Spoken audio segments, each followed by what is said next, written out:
الحمد للہ وکفا وسلام علی عبادہ الذین اصطفیٰ اما بعد اعوذ باللہ من الشیطان الرجیم بسم اللہ الرحمن الرحیم ان الصلاۃ تنہی عن الفحشاء والمنکر سبحان ربک رب العزۃ عما یصفون وسلام علی المرسلین الحمد للہ رب العالمین اللہم صلی علی سیدنا محمد وعلی آل سیدنا محمد وبارک وسلم۔ دین اسلام کے 5 ارکان ہیں، دین اسلام کی عمارت کے 5 ستون ہیں۔ ایک ہے کلمہ، دوسرا نماز، روزہ، حج اور زکوٰۃ۔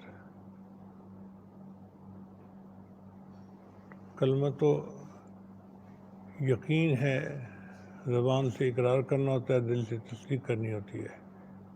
اس کے علاوہ جو 4 اعمال ہیں ان میں سب سے اہم عمل نماز ہے۔ چنانچہ شاعر نے کہا، روز محشر کے جہاں گداز بود، اولیں پرسش نماز بود۔ قیامت کے دن اعمال میں سب سے پہلے نماز کے عمل کی پرسش ہوگی، اور یہی عمل ہے کہ جس کو نظر انداز کرنے کی وجہ سے اکثر مسلمان جہنم میں جائیں گے۔ قرآن مجید سے ثابت ہے کہ فرشتے دیکھیں گے انسانوں کو جہنم میں عذاب بھگتتے ہوئے تو وہ حیران ہو کر پوچھیں گے کہ کیا تمہیں کوئی ڈرانے والا نہیں آیا تھا؟ تو جہنمی آگے سے جواب دیں گے، قالوا لم نک من المصلین، کہ وما سلککم فی سقر، اس جہنم میں تجھے کن چیز نے ڈالا؟ تو وہ کہیں گے کہ ہم بے نمازی تھے۔ یعنی بے نمازی ہونا ایک بڑی وجہ ہے جہنم میں جانے کی۔ چنانچہ نبی صاحب نے فرمایا کہ اسلام اور کفر میں نماز کا فرق ہے۔ اس لیے جو آدمی 5 وقت کی نماز پڑھتا ہے وہ اللہ تعالیٰ کی ضمانت میں آ جاتا ہے، برکتوں میں آ جاتا ہے۔ ایک حدیث مبارکہ میں ہے کہ جو شخص فجر کی نماز باجماعت پڑھتا ہے، اللہ تعالیٰ اس کے سارے دن کے کاموں میں مدد کا ذمہ لے لیتے ہیں۔ اب آپ بتائیے کہ اللہ رب العزت جو مالک الملک ہیں، جو مسبب الاسباب ہیں، جب وہ ذمہ لیں تو پھر زندگی میں کیسی برکتیں ہوں گی۔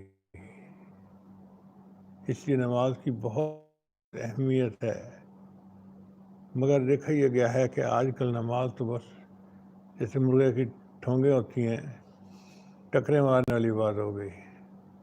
آتے ہیں اٹھک بیٹھک کر کے ہم چلے جاتے ہیں، جو نماز کی اصل روح ہے وہ حاصل نہیں ہوتی۔ اس نماز کی اصل روح کو حاصل کرنے کے لیے مشائخ کی خدمت کی ضرورت ہے۔ چنانچہ ذکر و سلوک کا بنیادی مقصد ہی یہی ہے کہ انسان کی نماز بن جائے۔ شیخ اسماعیل شہید رحمۃ اللہ علیہ جب اپنے شیخ سید احمد شہید رحمۃ اللہ کے پاس آئے تو شیخ نے پوچھا کیسے آنا ہوا؟ تو حضرت نے آگے سے کہا کہ حضرت میں آپ کے پاس اس لیے آیا ہوں کہ مجھے آپ صحابہ جیسی نماز پڑھنی سکھا دیں۔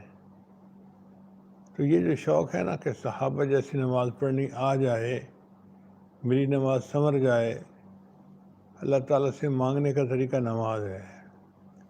جس کی نماز سنور گئی اس کو اللہ سے مانگنے کا طریقہ آ گیا۔ آپ یوں سمجھیں کہ خزانے کی کنجیاں اس کے ہاتھ میں آ گئیں، جب چاہے خزانے کا دروازہ کھول لے۔ اس لیے 5 نمازوں کی بہت اہمیت ہے۔ اب یہاں سوال پیدا ہوتا ہے کہ اللہ تعالیٰ نے 5 نمازیں کیوں فرض فرمائیں؟ 7 ہوتی، 10 ہوتی؟ تو علماء نے لکھا ہے کہ اس میں حکمت یہ ہے کہ انسان کے 5 حواس ہیں جن کو حواس خمسہ کہتے ہیں، جس کی بنیاد پہ وہ زندگی گزارتا ہے۔ دیکھنا، سننا، سونگھنا، چکھنا، چھونا۔ جس بندے نے 5 نمازیں باقاعدگی سے پڑھ لیں، اس نے گویا 5 حواس کا شکر ادا کر دیا۔ اس لیے اللہ نے 5 نمازوں کو فرض فرمایا۔ بعض علماء نے جواب دیا کہ زندگی کی نعمتیں 5 ہیں، حدیث پاک سے اس کا ثبوت ملتا ہے۔ نبی صلی اللہ علیہ وسلم نے فرمایا اغتنم خمسن قبل خمس، کہ 5 کے فوت ہونے سے پہلے ان کی قدر کر لو۔ ان 5 نعمتوں کی قدر کرنے والا وہ شخص ہوگا جو 5 نمازیں باقاعدگی سے ادا کرتا ہے۔ بعض علماء نے جواب دیا کہ زندگی میں 5 امتحانات ہیں، آزمائشیں ہیں جن سے انسان کو گزرنا پڑے گا۔ نمبر 1 ایک سکرات موت، نمبر 2 قبر، نمبر 3 حشر قیامت کے دن اللہ کے سامنے پیش ہونا، نمبر 4 میزان، اور نمبر 5 پل صراط سے گزرنا۔ جو بندہ 5 نمازیں باقاعدگی سے پڑھے گا وہ گویا ان 5 آزمائشوں کے وقت میں آسانی کے ساتھ پار ہو جائے گا۔ اس لیے اللہ تعالیٰ نے 5 نمازوں کو فرض فرمایا۔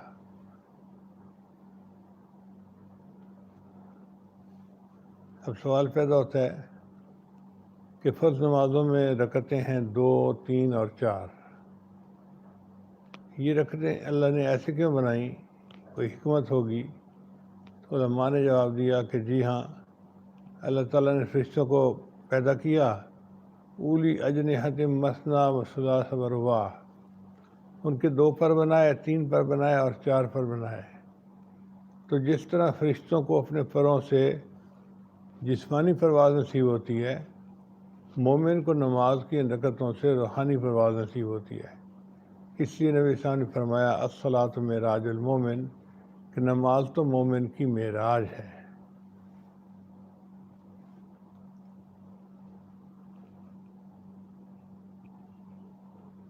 پہلی امتوں کو 4 تک نمازیں دی گئی تھیں مغرب تک کے وقت کی۔ عشاء کی نماز صرف امت محمدیہ کو دی گئی، اور نبی علیہ السلام کو معراج بھی عشاء کے بعد ہوا تھا۔ اس لیے عشاء کی نماز پڑھنے سے ایمان والے کو روحانی معراج نصیب ہو جاتا ہے۔ اس نماز میں ہمارے روحانی فائدے تو ہیں ہی صحیح، جسمانی فائدے بھی ہیں۔ چنانچہ اگر کوئی سوال پوچھے کہ نماز میں جسمانی فائدے کیا ہیں، تو علماء نے لکھا کہ انسان کی زندگی کی ترتیب ایسی ہے کہ فجر کے وقت اس کی شوگر لو پہ ہوتی ہے۔ اب جب شوگر لو پہ ہے تو اس کو زیادہ ایکسرسائز کرنے کی ضرورت نہیں ہے اپنی کیلریز کو برن کرنے کے لیے۔ اس لیے فجر کی نماز بڑی مختصر سی، 2 رکعت سنت، 2 رکعت فرض۔ لمبی پڑھنا ایک الگ چیز ہے، مگر اٹھک بیٹھک زیادہ تو نہیں ہے نا، مختصر رکھی اللہ نے کہ 2 رکعت سنت پڑھ لو اور 2 رکعت فرض پڑھ لو، تمہاری فجر کی نماز ہو جائے گی۔ پھر اس کے بعد ہم ناشتہ کرتے ہیں، دفتر جاتے ہیں، اور دوپہر کے وقت پھر بھوک لگتی ہے تو ہم کھانا کھاتے ہیں۔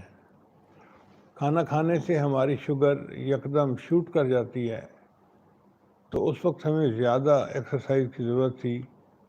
اللہ تعالیٰ نے حکم دیا اب 4 رکعت نماز نہیں ہے، ظہر کی نماز تو 12 رکعت ہے، تاکہ زیادہ ایکسرسائز ہو اور شوگر لیول نارمل ہو جائے۔ خیر 12 رکعت پڑھ کے ہم نے نماز پوری کر لی۔ پھر اس کے بعد عصر کی نماز بھی مختصر پڑھی۔ عصر کے بعد چائے پی، کچھ کھایا پیا، تو مغرب کی نماز پھر 4 رکعت نہیں، مغرب کی نماز فرمایا 7 رکعت پڑھنی ہے، 3 رکعت فرض، 2 رکعت سنت اور 2 رکعت نفل۔ چلو 7 رکعت پڑھ لیتے ہیں بھائی۔ پھر مغرب کے بعد ہمارے رات کے سونے کا معمول تھا، تو ہم نے عشاء کا کھانا خوب کھایا اور شوگر یکدم پھر ہائی چلی گئی۔ اللہ نے فرمایا میرے بندے اب تمہیں پھر ایکسرسائز زیادہ کرنی پڑے گی تاکہ تمہاری شوگر کمپنسیٹ ہو جائے۔ یا اللہ ظہر کے وقت تو میں نے 12 رکعتیں پڑھی تھیں، اب 12 پڑھ لوں؟ اللہ نے فرمایا نہیں، ظہر کی نماز کے بعد بھی تو نے جاگنا تھا، کیلریز برن ہونی تھی، اب سو جانا ہے، لہذا 12 کی بجائے 17 رکعتیں عشاء ہے، تم 17 رکعتیں ادا کرو تب تمہاری عشاء ادا ہوگی۔ اب دیکھیے کہ 1400 سال پہلے کون جانتا تھا کہ انسان کا شوگر سائیکل کیسے چلتا ہے اور انسان کے بدن کی ضرورت کیا ہے۔ ان پڑھ لوگوں میں اللہ کے ایک محبوب ہم تشریف لائے اور انہوں نے ایسی عبادت سکھائی جو آج 14 صدیاں گزرنے کے بعد بھی اس وقت کے موسٹ ماڈرن سائنٹیفک زمانے میں اس کی حقیقت کو ڈاکٹر تسلیم کرتے ہیں۔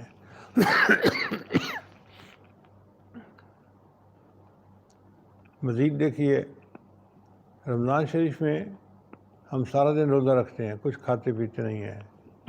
پھر جب افطاری کا وقت آتا ہے تو اس وقت ہم اپنے آپ میں نہیں ہوتے، 2 گلاس روح افزا کے پیے، بادام کے شربت کے پیے، سموسے کھائے، پکوڑے کھائے اور خوب ٹکا کے ہم نے کھایا کہ شوگر جو تھی وہ اسکائی ہائی آسمانوں پہ چلی گئی۔ یا اللہ 17 رکعتیں عشاء پڑھ لیں کام چل جائے گا۔ اللہ فرماتے ہیں نہیں، شوگر کا تو برا حال ہوا ہے، اب تمہیں عشاء کی نماز بھی پڑھنی پڑے گی اور 20 رکعت تمہیں تراویح کی نماز بھی پڑھنی پڑے گی تاکہ ایکسٹرا ایکسرسائز سے تمہاری شوگر کمپنسیٹ ہو جائے۔ ایک آدمی سفر میں نکلتا ہے، وہ کہتا ہے یا اللہ میں تو سفر میں ہوں، ہر وقت حالت حرکت میں ہوں، تو مجھے زیادہ نماز پڑھنے کی کیا ضرورت ہے؟ اللہ فرماتے ہیں ہاں ٹھیک ہے، ہم تمہیں ڈسکاؤنٹ دے دیتے ہیں، تمہیں جماعت معاف اور نماز ہاف۔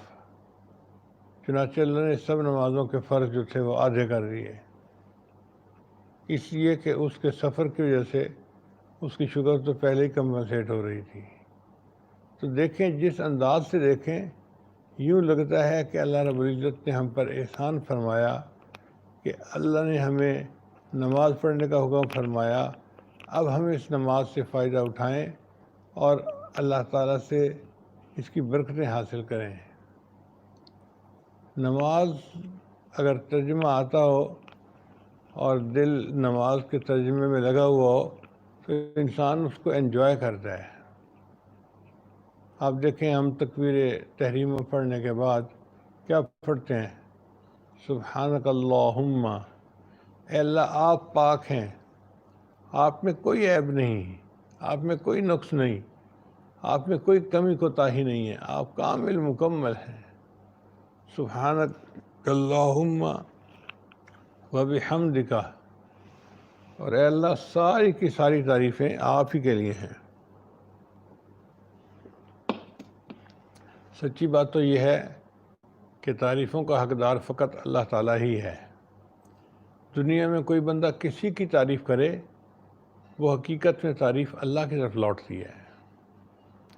مثال کے طور پہ ہم پھول کی تعریف کریں تو یہ تعریف اللہ کی طرف لوٹتی ہے کیونکہ اللہ نے پھول کو پیدا کیا۔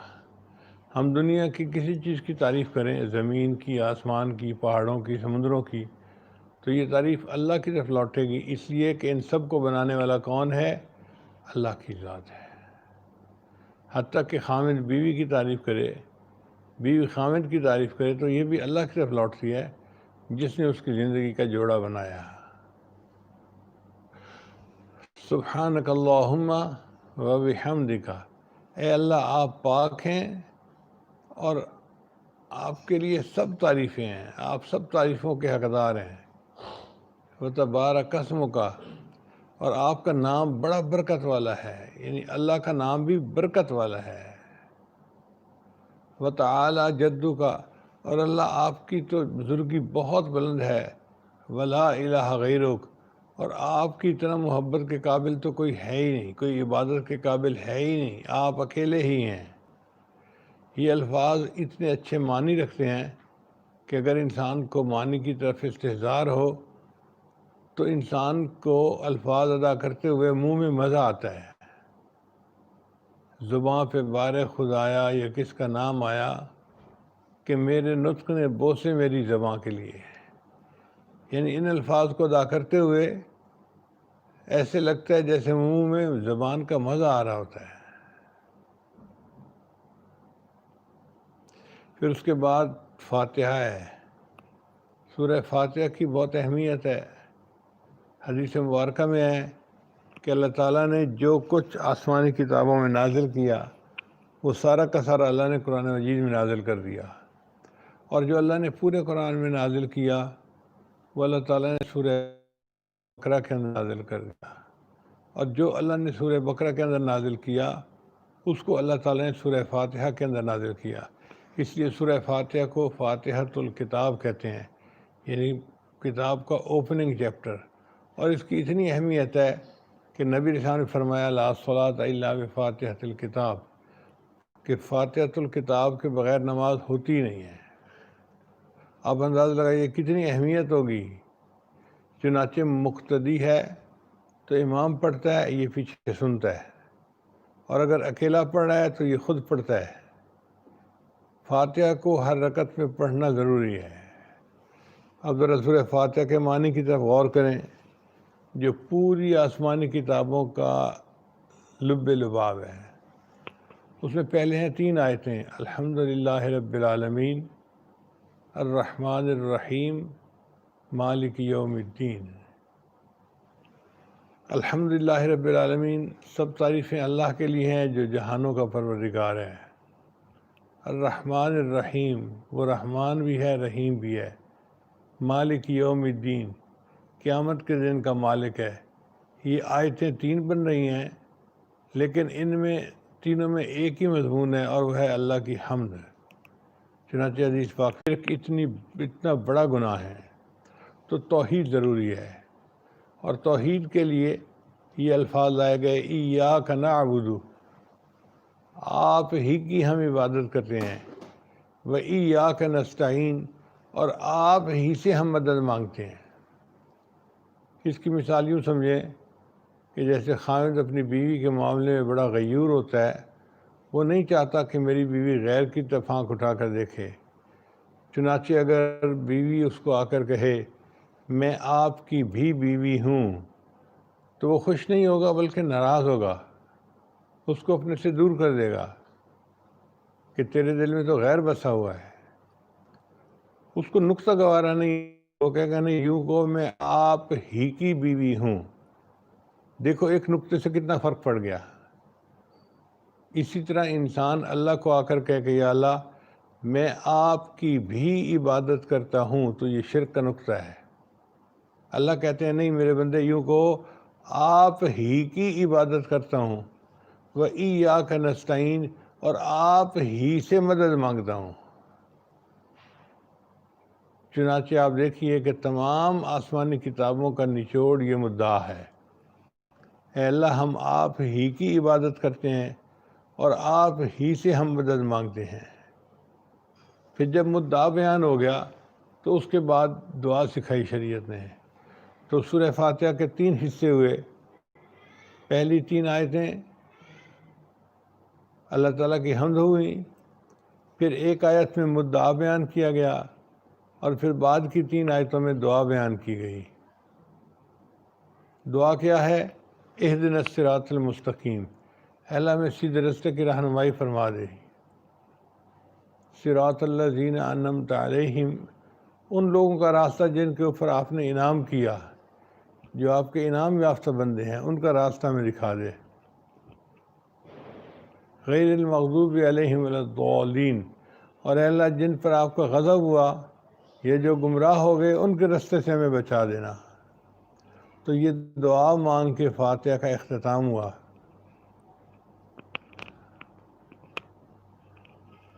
پھر اس کے بعد انسان رکوع میں چلا جاتا ہے، اللہ اکبر کہہ کے۔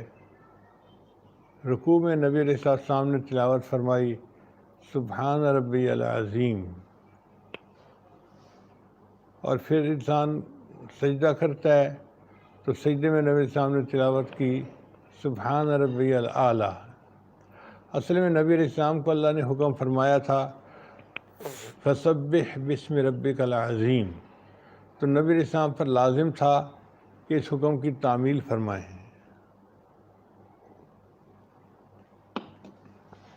چنانچہ اللہ کے پیارے حبیب صلی اللہ علیہ وسلم نے رکوع میں اس تسبیح کو شامل کر لیا، سبحان ربی العظیم، سبحان ربی العظیم۔ اگر معنی کا خیال رکھتے ہوئے پڑھے نا تو اللہ تعالیٰ پہ پیار آتا ہے، اللہ آپ کتنے پاک ہیں، کتنے پیارے ہیں، آپ واقعی بہت بلند ہیں۔ اور پھر سجدے میں تو سبحان ربی الاعلیٰ، اور بھی محبت میں اضافہ ہو جاتا ہے۔ تو ہم نے قیام کیا، رکوع کیا، سجدہ کیا، پھر اس کے بعد اتحیات کی باری آ جاتی ہے۔ یہاں پر ایک نقطہ سمجھ لیں کہ قیام میں جو نمازی ہوتا ہے وہ الف کی حرف کی شکل میں ہوتا ہے، اور رکوع میں وہ ہا کی شکل میں ہوتا ہے، اور سجدے میں میم کی شکل میں ہوتا ہے، اور اتحیات میں دال کی شکل میں ہوتا ہے۔ یعنی ظاہراً تو نمازی نماز کی رکعت ادا کرتا ہے، مگر حقیقت میں اس کا جسم احمد کا لفظ بناتا ہے۔ اللہ تعالیٰ کو اس پہ پیار آتا ہے۔ میں نے تو یوں ہی خاک میں پھیری تھی انگلیاں، دیکھا جو غور سے تو تیری تصویر بن گئی۔ یہ بندہ بھی عبادت کیسی کر رہا ہے کہ اس کا جسم نبی السلام کا اس میں مبارک کی شکل بن رہا ہے، تو اللہ کو اپنے محبوب پیارے لگتے ہیں، لہذا یہ بندہ بھی پیارا لگ رہا ہے کہ یہ میرے محبوب کے نام کی شکل بار بار بنا رہا ہے۔ پھر اتحیات کے اندر دیکھو ہم کیا پڑھتے ہیں، جو کچھ نبی علیہ السلام کے ساتھ معراج کو پیش آیا وہ اتحیات کا حصہ بنا دیا گیا۔ چنانچہ نبی علیہ السلام جب معراج پر اللہ رب العزت کے حضور تشریف لے گئے تو نبی علیہ السلام نے جا کر السلام علیکم نہیں کہا۔ اس کی وجہ یہ ہے کہ السلام علیکم کی ضرورت تو اس کو ہوتی ہے جس کے اوپر مصیبت آئے، پریشانی آئے، اور جس کو مصیبت سے سلامتی چاہیے ہو۔ اللہ تعالیٰ تو خود سلام ہے، اس لیے اللہ کو اس کی ضرورت نہیں تھی۔ تو نبی علیہ السلام نے 3 الفاظ میں اللہ کی حمد بیان کی، التحیات للہ والصلوات والطیبات۔ تحیہ کہتے ہیں زبان سے جو انسان اللہ کی حمد بیان کرتا ہے، تعریفیں کرتا ہے، یہ تحیہ ہوتا ہے۔ تو یہ ساری زبانی عبادتیں اللہ آپ کے لیے ہیں۔ والصلوات، اور بدنی عبادتیں اللہ یہ بھی آپ کے لیے ہیں، والطیبات، اور مالی عبادتیں بھی آپ کے لیے ہیں۔ یعنی انسان 3 طرح کی عبادتیں کرتا ہے، زبانی ہوں، مالی ہوں یا بدنی ہوں۔ اے اللہ وہ تینوں طرح کی عبادتوں کے حقدار اور سزاوار آپ ہیں، آپ ہی کو سجدتی ہیں۔ کتنی پیاری بات نبی علیہ السلام نے فرمائی۔ یعنی اللہ تعالیٰ کی حمد کا معراج دیکھیے کہ اے میرے اللہ، میری زبانی تعریفیں، بدنی تعریفیں اور میری مالی جو عبادتیں ہیں یہ ساری کی ساری آپ ہی کے لیے ہیں۔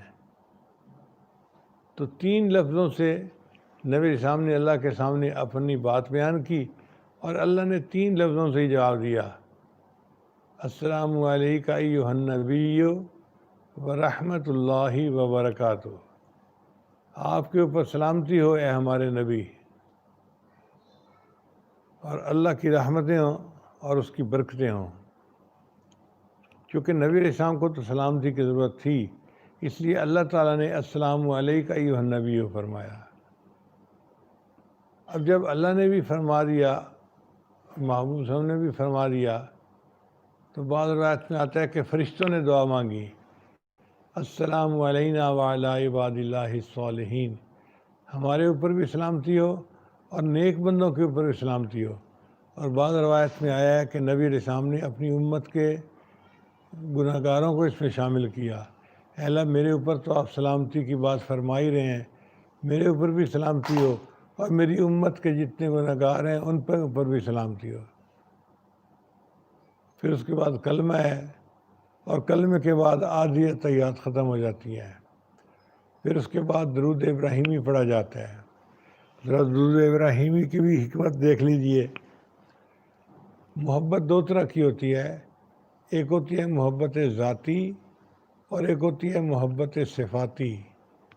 محبت ذاتی تو وہ ہے کہ جو ماں کو بیٹے کے ساتھ ہوتی ہے، بیٹا کالا ہو، بد شکل ہو، ماں کو پیارا لگتا ہے، اس لیے کہ یہ فطری محبت ہے، یہ ذاتی محبت ہے۔ اور بعض اوقات صفاتی محبت ہوتی ہے، کوئی بچہ جو خوبصورت بھی ہو، معصوم بھی ہو، باتیں بھی اچھی کرے اور وہ اچھا لگتا ہے، حتیٰ کہ اجنبی بندے کو بھی اچھا لگ رہا ہوتا ہے۔ یہ محبت صفاتی کہلاتی ہے۔ چنانچہ یہ دو طرح کی محبت دنیا میں گزری ہے۔ نبی علیہ السلام چونکہ اللہ کے محبوب تھے تو اللہ تعالیٰ کو محبوبیت ذاتی آپ کے ساتھ تھی۔ آپ اللہ تعالیٰ کے محبوب تھے ذاتی طور پہ۔ اب نبی علیہ السلام کی تمنا یہ تھی کہ اللہ مجھے ایسی صفات عطا فرمائے کہ جو محبوبیت صفاتی ہے وہ بھی مجھے مل جائے۔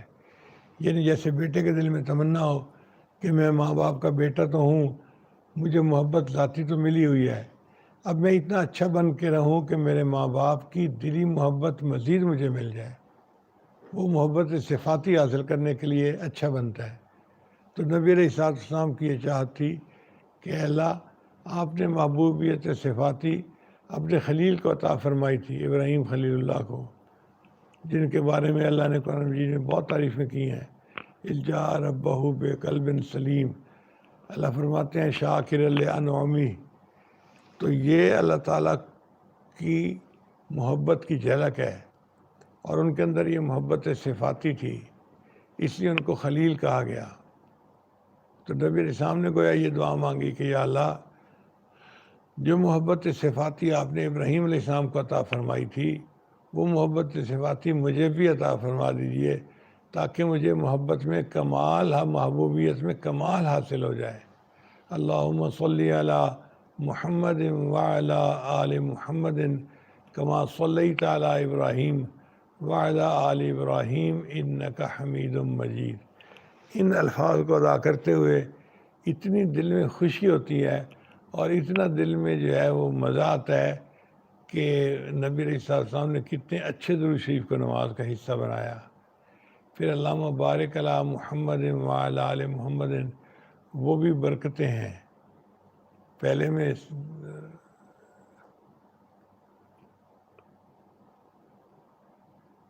پہلے درود میں صلی رحمتیں مانگی گئیں اور دوسرے درود میں برکتیں مانگی گئیں۔ پھر اس کے بعد آخری دعا ہے، بہت سارے لوگ یہ دعا پڑھتے ہیں رب اجعلنی مقیم الصلاۃ ومن ذریتی۔ آپ ذرا غور کریں کتنی پیاری دعا ہے۔ اے اللہ مجھے نماز کا پابند بنا دے اور میری اولاد کو بھی۔ ربنا وتقبل دعا، اللہ میری دعا کو قبول فرما لے۔ ربنا اغفر لی، اللہ میری بھی مغفرت فرما دے۔ ولوالدیہ، اور میرے والدین کی بھی مغفرت فرما دے۔ وللمؤمنین، اور جتنے ان ایمان والے ہیں دنیا میں سب کی مغفرت فرما دے۔ یوم یقوم الحساب، جس دن کے حساب ہونا ہے۔ اس کا مطلب یہ ہے کہ مومن جب نماز پڑھتا ہے تو اس کی دعا کی وجہ سے پوری دنیا کے ایمان والوں کو اجر ملتا ہے۔ سبحان اللہ، کلمہ پڑھنے کی برکت سے ہم اپنے گھر میں بیٹھے ہیں، لیکن کوئی کہیں بھی نماز پڑھ رہا ہے، اس کی نماز کے وجہ سے ہمیں بھی اللہ تعالیٰ اجر عطا فرما رہے ہیں۔ یہ نماز کتنی عظیم ہے۔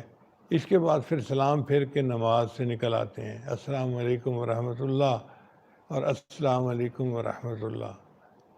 اب آپ یہ ظاہری ترجمہ تو معلوم کر لیا، جب نماز میں کھڑے ہوں تو ذہن کو اللہ ہی کی طرف متوجہ رکھا کریں، دنیا کے خیالات سے دل نکال لیں اور اللہ کی طرف توجہ جما لیں۔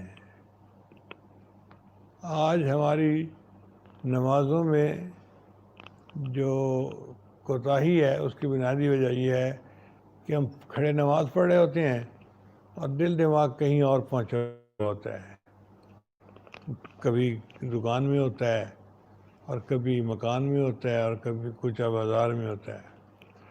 تو ظاہری طور پر بھی نماز کی طرف متوجہ رہیں، اس کے معنی کا خیال رکھیں، اور باطنی طور پر بھی اس کے معنی کے مطابق اپنی کیفیت کو بنائیں۔ پھر دیکھیں نماز میں کیا مزہ آتا ہے۔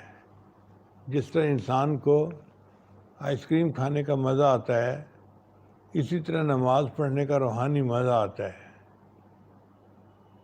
اب ایک بچہ نابالغ ہو تو بلوغ کی لذتوں کو کیا جانے ہیں، ہم روحانی طور پر نابالغ ہوتے ہیں، ہمیں نماز کی لذتوں کا پتہ بھی نہیں چلتا۔ اللہ کرے کہ آج کے بعد اللہ تعالی ہمیں بھی نماز کی جو اصلیت ہے وہ عطا فرمائے۔ پھر تو ایسا ہوگا کہ انسان رات کو اٹھ کے نماز پڑھے گا، پھر جگانے کی ضرورت پیش نہیں آئے گی، خود جاگے گا۔ میاں بخش رحمۃ اللہ فرماتے ہیں، رات پویتے بے دردانوں مٹھی نیندر آوے، رات پویتے بے دردانوں مٹھی نیندر آوے، درد مندانوں یاد سجنڈی ستیاں آن جگاوے۔ اور جو درد مند ہوتے ہیں وہ تو سوئے ہوئے ہوتے ہیں، مگر اپنے محبوب کی یاد ان کو آ کے جگا دیتی ہے، مصلی پہ کھڑا کر دیتی ہے۔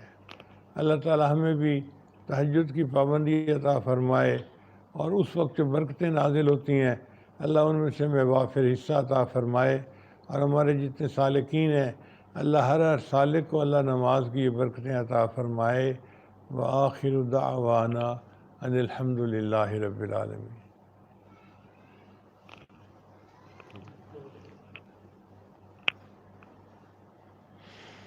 مراقبہ سے پہلے ہم توبہ کے کلمات پڑھیں گے۔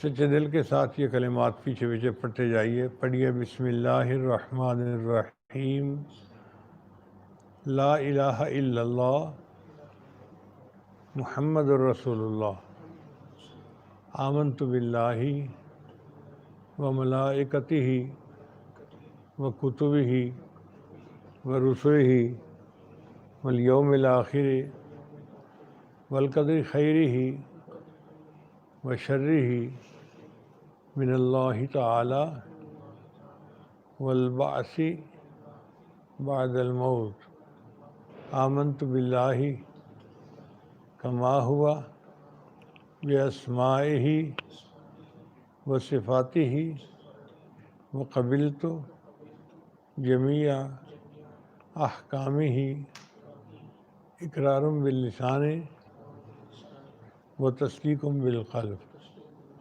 اشہد ان لا الہ الا اللہ واشہد ان محمدا عبدہ ورسولہ، استغفر اللہ ربی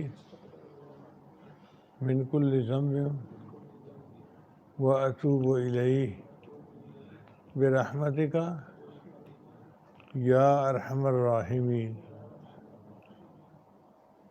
بس ان کلمات کو پڑھنے سے ہم تو بتائے ہو چکے ہیں، چند معمولات ہیں جن کو باقاعدگی سے کریں گے تو اللہ تعالیٰ دل کو منور کریں گے۔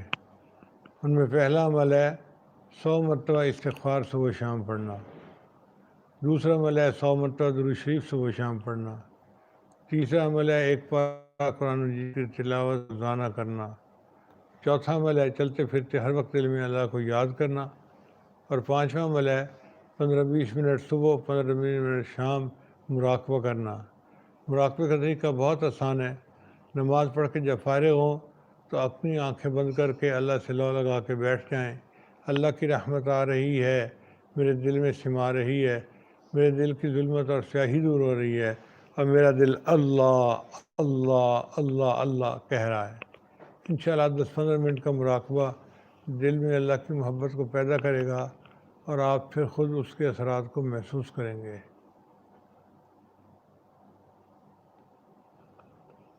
تھوڑی دیر کے لیے مراقبہ کر لیجیے، آنکھوں کو بند کر لیجیے، سر کو جھکا لیجیے، دنیا جو کچھ دنیا میں ہے اسے ہٹ کر کے اللہ کی یاد میں ڈوب جائیے۔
لا الہ الا اللہ محمد رسول اللہ. دعا کر لیجئے.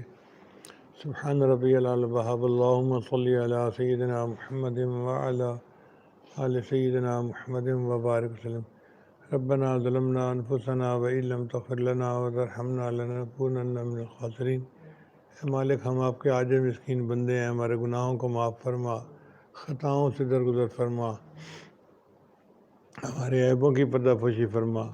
اللہ ہماری نگاہوں کو پاک فرما، دلوں کو صاف فرما، سینوں کو اپنی محبت سے لبریز فرما، اپنے عشق کی آتش ہمارے سینوں میں پیدا فرما، ہمارے انگ انگ سے اپنے ذکر کو جاری فرما، روئے روئے سے اپنے ذکر کو جاری فرما، ہڈی ہڈی بوٹی بوٹی میں اپنی محبت پیدا فرما.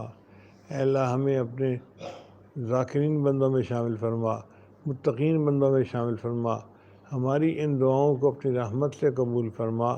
جتنے حاضرین مجلس ہیں سب کے دلوں کی نیک مرادیں پوری فرما. ربنا لا تزغ قلوبنا بعد إذ هديتنا وهب لنا من لدنك رحمة إنك أنت الوهاب. صلی اللہ تعالیٰ علی حبیب. اے اللہ، اس اجتماع کو قبولیت عامہ تامہ نصیب فرما. حضرت قاری صاحب نے جس شوق محبت کے ساتھ، محنت کے ساتھ یہ اجتماع منعقد کیا ہے، اس کے بدلے اللہ ان کو اپنی رضا نصیب فرما. ان کی اولادوں کو ان کی آنکھوں کی ٹھنڈک بنا. اے اللہ، ہماری ان دعاؤں کو اپنی رحمت سے قبول فرما. صلی اللہ تعالیٰ علی حبیبی سیدنا محمد وآلہ وأصحابہ اجمعین برحمتک یا ارحم الراحمین.